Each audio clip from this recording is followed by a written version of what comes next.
ଯେ ମା ସାରା ସୁନ୍ଦରୀ ଚାଲନ୍ତୁ ଦେଖିବା ଭାରତ ବର୍ଷରେ ଏଭଳି ଲୋକ ଅଛନ୍ତି ଏ ଦୁନିଆରେ ଏ ସମାଜରେ। ଦେଖନ୍ତୁ ଜୟ ମା ସାରା ସୁନ୍ଦରୀ ଚାଲନ୍ତୁ ଦେଖିବା ଆଜି କ'ଣ ଟାଇଲି କାମ। ପ୍ରଥମତଃ ସ୍ୱାଗତ ଜଣାଇବି ମୋର ପ୍ରିୟ ସବସ୍କ୍ରାଇବର ଜୟ ମା ସାରା ସୁନ୍ଦରୀ ଚାଲନ୍ତୁ ଦେଖିବା ଆଜି ଏଇ ଭାରତ ବର୍ଷରେ ବହୁତ ଉନ୍ନତ କରିବା ପାଇଁ ଲାଗି ରହିଛନ୍ତି। ଯୋଉ ଓଡ଼ିଶା ତଳକୁ କିଛି ଭଲ ଆକାରରେ ହୁଏ ତ ଆର୍ଥିକ ଆକାରରେ ତଳକୁ ଖସି ଯାଇଛି ଏ ମହାମାରୀ କରୋନା ଯୋଗୁଁରେ। ସେଥିପାଇଁ ସେମାନେ ମଧ୍ୟ ଲୋକ ଚେଷ୍ଟା କରୁଛନ୍ତି କେମିତି ଏ ଆର୍ଥିକ ସମସ୍ୟାକୁ ଦୂର କରିବେ।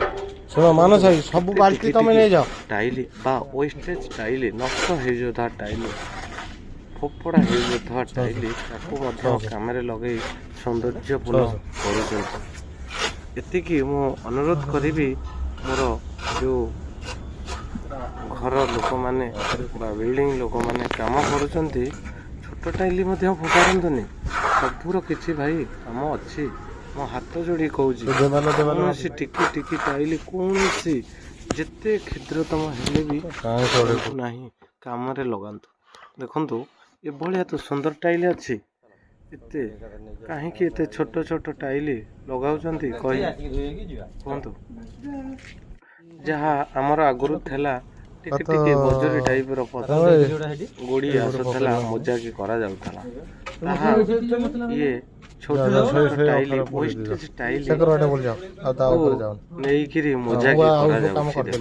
ଏ ଗୋଟା ନୂଆ ପ୍ରଣାଳୀରେ କାମ କରାଯାଉଛି। ଆପଣ ମୋତେ ନିହାତି କହିବେ ଯେ ଖରାପ ଲାଗୁଛି କି ଭଲ ଲାଗୁଛି। ନିହାତି ମୋ କମେଣ୍ଟ ମାଧ୍ୟମରେ ମୁଁ ଆପଣଙ୍କୁ ହାତ ଯୋଡ଼ୁଛି, ରିକ୍ୱେଷ୍ଟ କରୁଛି, ନିହାତି କମେଣ୍ଟ ମାଧ୍ୟମରେ ମୋତେ ଟିକେ ଜଣାନ୍ତୁ। ନିଶ୍ଚୟ ମୁଁ ଅନୁରୋଧ କରୁଛି, ଏମିତି କେହି ମୋର ଘର ଲୋକମାନେ ଆଉ କେହି ମୋ ପରିବାର ଲୋକମାନେ ମୋ ଗ୍ରାମ ଲୋକମାନେ କେହି ହିଁ ଫୋପାଡ଼ନ୍ତୁ ନାହିଁ ଏମିତି।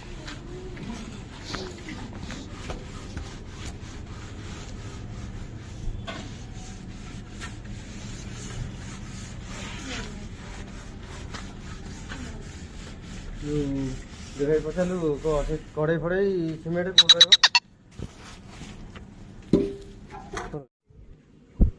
ମୁଁ ଅନୁରୋଧ କରୁଛି କେହି ଫୋପାଡ଼ନ୍ତୁ ନାହିଁ। ଦେଖନ୍ତୁ ଏ ଜାଗାରେ ଯେଉଁ ଟାଇଲି ମୋଜାଇକି ପଇଲା କ'ଣ ଅସୁନ୍ଦର ଲାଗୁଛି କହିଲେ। ଆମର କିଛି ନାହିଁ, ସେ ଜାଗା ଅଛି କାମ କରିବା ପାଇଁ। ଏ ଟୋକରା ଟାଇଲି ସିଏ ହେଉଛି ସବୁଠାରୁ ଉପରରେ ପକାଇଦେବେ। ଯେଉଁ ଆପଣ ଗିଡ଼ିଂ କରୁଛନ୍ତି ତା ବଦଳରେ ଆକୁ ପକାନ୍ତୁ। ଦେଖନ୍ତୁ ଏ ଛାତ ଉପରେ ପଡ଼ିଛି, 5 ତାଲାର ଉପରେ ପଡ଼ିଛି ଛାତ ଉପରେ। ଦେଖନ୍ତୁ ସବୁ ଟିକ୍ ଟାଇଲି, ଯେତେ ବିଭିନ୍ନ ଭେରାଇଟିର ଟାଇଲି ସବୁ ପଡ଼ିଛି। ଏ ଅଲରେଡ଼ି କାମ ହେଇଯାଇଛି, ତା ଉପରେ ଆମେ ବସିଛୁ। କ'ଣ ସୁନ୍ଦର ଲାଗୁଛି ମୋତେ କହିଲେ। ନିହାତି ଆପଣ ସେ ଛୋଟ ମୋଟ ଯେଉଁ ଫୋପାଡ଼ି ଦେଉଛନ୍ତି, କାହିଁ ନା କାହିଁ କେଉଁଠି ଫୋପାଡ଼ୁଛନ୍ତି, କାହା ଗୋଡ଼ରେ ବସିବ, ରକ୍ତ ବାହାରିବ, ନିର୍ମାଣ ହେବ, ସିଏ ପୁଣି ଶେଷରେ ଗାଳିଟିଏ ଦେଇଦେବ ଆପଣଙ୍କୁ ଅଶ୍ଳୀଳ ଭାଷାରେ। କାହିଁକି ସେ କାମ କରିବେ। ଦେଖନ୍ତୁ ମସଲା ଗୋଳା ହେଉଛି, ମସଲା ଫାଷ୍ଟ ତଳେ ରସ ଦିଆ ହେଇଯାଉଛି, ତାପରେ ରସ ପକାଇ ପହଁରା ଖରକା ହେଇଯାଉଛି, ତାପରେ ମସଲା ପଡ଼ିକି ଲେବୁଲ୍ ହେଇ ଏ ଛୋଟ ଟାଇଲି ଖାଲି ଖଞ୍ଜି ଯିବା କଥା, କିଛି ଅସୁବିଧା ନାହିଁ।